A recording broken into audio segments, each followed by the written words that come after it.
अहमदाबाद में रनों का पहाड़। भले ही 15-16 महीने बाद आया हो, लेकिन चैंपियंस ट्रॉफी की तैयारी के लिए खराब खबर तो नहीं है। स्वागत है आपका ESPN cricket for match day Hindi में, जहां पर भारत ने इंग्लैंड के खिलाफ काफ़ी आरामदायक रूप से एक दिवसीय श्रृंखला अपने नाम कर लिए। हमारे साथ जुड़ रहे हैं संजय मांजरेकर। सर, शुक्रिया आपके वक्त के लिए। बैटर्स तो काफ़ी खुश होंगे दुबई की फ़्लाइट पर चढ़ने से पहले। जी हाँ, आई थिंक रोहित शर्मा से पूछा जाएगा, खुश तो होंगे तुम, क्योंकि जो इम्पोर्टेंट जो गैप्स होती है किसी टीम में, एक तो बल्लेबाजी, क्योंकि विराट कोहली, रोहित शर्मा का पहले जैसा फॉर्म नहीं रहा है, तो थोड़ी चिंता उस बारे में होती। लेकिन श्रेयस अय्यर ने गजब का एक फॉर्म दिखाया है, शुभमन गिल ने भी। स्पिन अटैक बहुत ही अच्छा लग रहा है।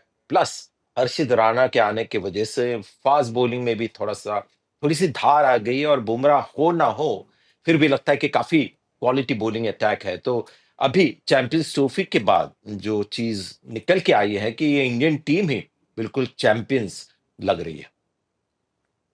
Strong statement. उससे कोई कम उम्मीद नहीं करते हम आपसे। शुभमन गिल और श्रेयस अय्यर, जिनका आपने जिक्र किया, हर मैच में दोनों ने रन बनाए हैं। इस फॉर्मेट में इंडिया अपने 1 नंबर और 3 नंबर वाले बल्लेबाज पर काफ़ी समय से टिके रहे हैं, लेकिन फिलहाल जो ये नंबर 2 और 4 है, ये उस फ्लैग को आगे ले जा रहे हैं। और यही सिलसिला होता है स्पोर्ट में, क्रिकेट में, लाइफ में भी, कि थोड़ी सी राहत मिलेगी रोहित शर्मा और विराट कोहली को, क्योंकि रोहित शर्मा ने 100 रन बनाए, और अगर कंसिस्टेंसी उनकी पहले जैसी नहीं रही है, विराट कोहली की भी, तो ऐसे नहीं होगा कि पूरी तरह से टीम उनके ऊपर डिपेंड रहेगी। एज बिग ब्रांड्स थोड़ी नजर उनके ऊपर ज्यादा होती है, लेकिन अगर आप सिर्फ बैटिंग देखें और जो पर्सनल है भारत के पास, और हार्दिक पांड्या तो होंगे ही डाउन दी ऑर्डर, जाडेजा, अक्षर पटेल, लेकिन श्रेयस अय्यर, शुभमन गिल, अब ये दोनों हैं जो रोहित शर्मा और विराट कोहली का काम थोड़ा-सा आसान कर देंगे, यानी उनसे प्रेशर निकालेंगे कि अगर जैसे आज हुआ कि रोहित शर्मा जल्दी आउट हो गए, लेकिन उसके बावजूद इंडिया ने 300 के ऊपर एक बड़ा स्कोर किया। जी हाँ, और जब वो पारी चल रही थी और गिल ने भी रन बनाए, कोहली ने भी रन बनाए, श्रेयस अय्यर ने भी रन बनाए, आपका एनालिसिस हमें मैच डे के फोरम पे तो मिलता ही है, सोशल मीडिया के द्वारा भी मिल जाता है। और आपका एक ट्वीट आज मैंने पढ़ा कि आप, in cricket it's easy to make out which players are in their prime and which are not. Gill and Iyer are certainly in the former category. और इसको ये एक हमारे हिंदी असलियत के है। जी दर्शकों के हाँ, लिए। यश, एक ये असलियत होती है क्रिकेट में। और जो हमारे महान प्लेयर्स होते हैं, जैसे तेंदुलकर के साथ भी हुआ कि डेब्यू उन्होंने 89 में किया, 2013 में उनका करियर खत्म हुआ, तो ऑलमोस्ट 24 इयर्स खेले, और एक लेवल पे खेलते रहे हैं। और उनका भी एक प्राइम था, और फिर जो होता है लाइफ में कि थोड़ा-सा वो प्राइम से वो उनका ग्राफ थोड़ा नीचे आ गया, और तब कोई यंग प्लेयर आके अगर अच्छा खेले, तो फिर तुलना उनकी तेंदुलकर के साथ की जाती थी। थोड़ा-सा अनफेयर होता है वो। और विराट कोहली के साथ भी वही हो रहा है, काफ़ी लंबे अरसे से हाई क्वालिटी परफॉर्मेंस देते आ रहे हैं। लेकिन अगर कोई यंगस्टर आता है और इस तरह से खेलने लगता है, फिर थोड़ी कंपैरिज़न हो जाती है। लेकिन प्राइम में, किसी के प्लेयर के प्राइम में और दूसरे प्लेयर के भी प्राइम में अगर कंपैरिजन करें, तो ठीक-ठाक हो। लेकिन वो सब बाजू में रखकर अगर आप सिर्फ बल्लेबाजी देखें, तो हमने देखा श्रेयस अय्यर अपने प्राइम में है। इस उम्र में हमेशा बल्लेबाज प्राइम में आ जाते हैं, नॉट एट 21, 22, थोड़ा लेट 20s, 30 के करीब, और वो उनके साथ हो रहा है। और बिल्कुल साफ दिखाई भी दे रहा है, फैन्स को भी दिखाई देगा कि विराट कोहली और रोहित शर्मा रन बना रहे हैं, लेकिन उस तरह से नहीं, जैसे शुभमन गिल और श्रेयस अय्यर बना रहे हैं, क्योंकि उनका समय और उनका जो जो करियर का जो फेज़ है, वो एक दूसरे फेज़ में है। व्हाइल ये 2 एक मैराथन जर्नी उनकी चल रही है, और ये अभी आए हैं, थोड़ी देर भाग रहे हैं, इसलिए बिल्कुल फ्रेश और चुस्त है। तो एक हिसाब से देखा जाए संजय, तो विराट कोहली का पहला मैच में ना खेलना, उसका भी काफ़ी बड़ा योगदान रहेगा इस सीरीज़ में भारत के जीत पर, क्योंकि जो खबर निकल के आई वो ये थी कि अगर कोहली वो मैच खेलते तो श्रेयस अय्यर बाहर बैठते। जी हाँ, क्योंकि क्या, और बेस्ट चीज़ ये है कि अगर श्रेयस अय्यर को बाहर रखते, तो कोई कुछ बोलता भी नहीं था, कोई कंट्रोवर्सी नहीं होती थी, कोई टीका नहीं होती है सिलेक्टर्स के ऊपर।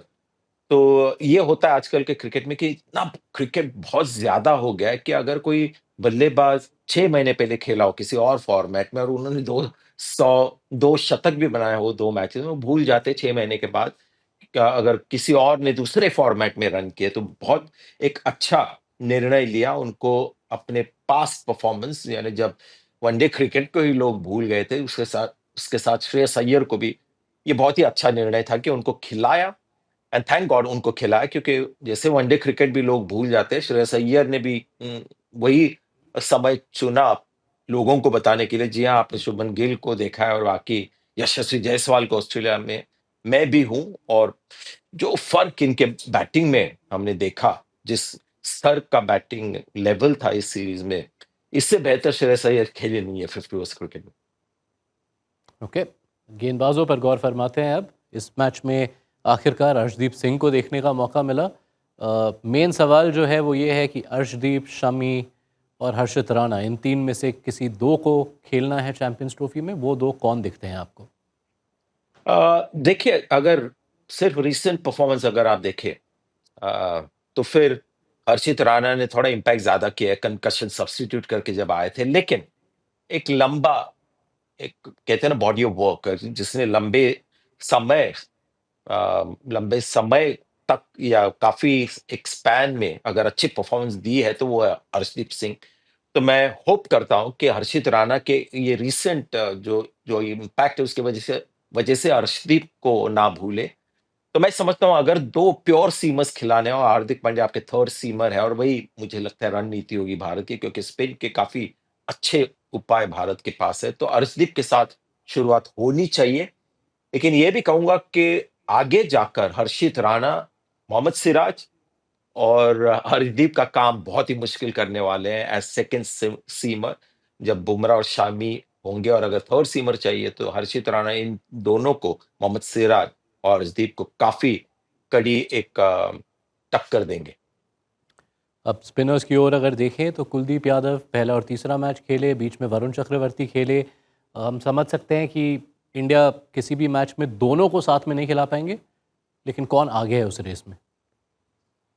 मुझे लगता है ऑपोज़िशन को देखकर ये डिसीजन लिया जाएगा। मैं सरप्राइज़ नहीं होऊँगा कि बांग्लादेश के खिलाफ भारत शायद वरुण चक्रवर्ती को खिलाए। और न्यूज़ीलैंड के खिलाफ शायद कुलदीप यादव अ, तो ऑपोज़िशन को देखकर चुनाव होगा। कुलदीप यादव थोड़ा-सा मैं डिसअपॉइंटेड हूँ कि एक ही गति में गेंदबाज़ी कर रहे हैं। एक बहुत प्रेशर था उनके ऊपर लंबे समय तक कि थोड़ा तेज़ होना चाहिए, लेकिन प्रेशर ये था कि तेज़ इसीलिए ताकि ऑफ द पिच उनकी गेंद तेज़ आए। लेकिन अब क्या हो रहा है कि हर गेंद वो उसी स्पीड से डाल रहे हैं, यानी हवा में थोड़ा-सा फ्लैट, थोड़ा पुश तो फिर रिसेप्शन थोड़ा-सा कम हो जाता है। वहाँ पर मुझे लगता है आदिल रशीद से उनको थोड़ा सीखना चाहिए कि किस तरह से उन्होंने इम्पैक्ट किया, बहुत सारे विकेट्स लिए और इंग्लैंड के बेस्ट प्लेयर रहे इस सीरीज़ में। लेकिन उनका स्पीड जो होता है रेंज 70 किलोमीटर्स की स्पीड से भी गेंदबाज़ी करते की उन्होंने और 80-90 के स्पीड में भी और कुलदीप यादव अगर आपको याद हो जो उनका पहला रूप था, वो केवल 70 किलोमीटर दागते थे और वहाँ पर लेकिन विकेट्स मिल जाते थे उनको ज़्यादा। तेज़ी से डालना उनको मजबूरन वो करना पड़ा क्योंकि उनको उनकी परिस्थिति ऐसी हो गई कि अगर ये तेज़ ना डाले तो भारत को खेलने का मौका नहीं था। तो अब तेज़ डालने लगे लेकिन वो जो 70 किलोमीटर से जो गेंदबाज़ी करते थे उसमें भी एक मैजिक था, जैसे आदिल रशीद यूज़ करते हैं।